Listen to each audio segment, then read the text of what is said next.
Telugu Desam party నాయకులకి నేను పాడేరు నుంచి చెప్తా ఉన్నాను.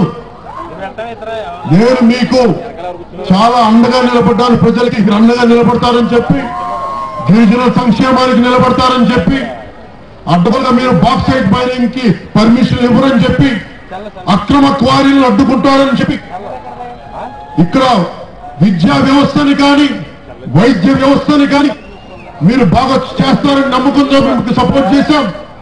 కానీ ఈ రోజు మీరు మొత్తం అన్నింటిలో విఫలమయ్యారు. మీరు అలాగే విఫలం అవటమే కాకుండా మళ్ళీ మీరు ఎలక్షన్ గేమ్ మొదలు పెట్టారు.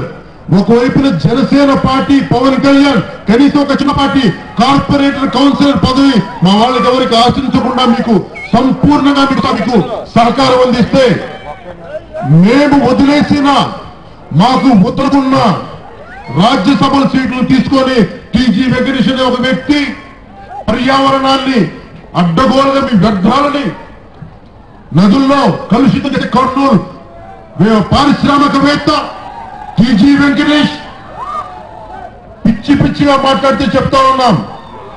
పనికి మాలినవి మాట్లాడతాం, మనకి పనికి వచ్చేవి మాట్లాడతాం నేర్చుకోండి టీజీ వెంకటేష్ గారు.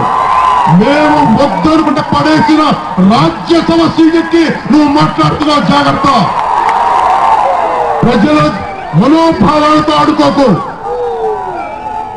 తెలియకుండా మాట్లాడుకో. పెద్ద మనిషి అని మర్యాద ఇచ్చాను. నువ్వు అదుపు తప్పి మాట్లాడితే నేను వేరే వ్యక్తిని గుర్తుపెట్టుకోండి. పెద్దరికం నిలబెట్టుకోండి. ఇష్టానికి మాట్లాడకండి. మీరు వార్తావాణి న్యూస్ ఛానల్ ఎప్పటికప్పుడు రాజకీయ, సినీ విశేషాలు, స్పోర్ట్స్ మరియు సాంకేతిక పరమైన మరెన్నో విషయాలను మన ముందుకు తెస్తుంది. మరింత సమాచారం కొరకు వార్తావాణి న్యూస్ ఛానల్ ని సబ్స్క్రైబ్ చేయండి.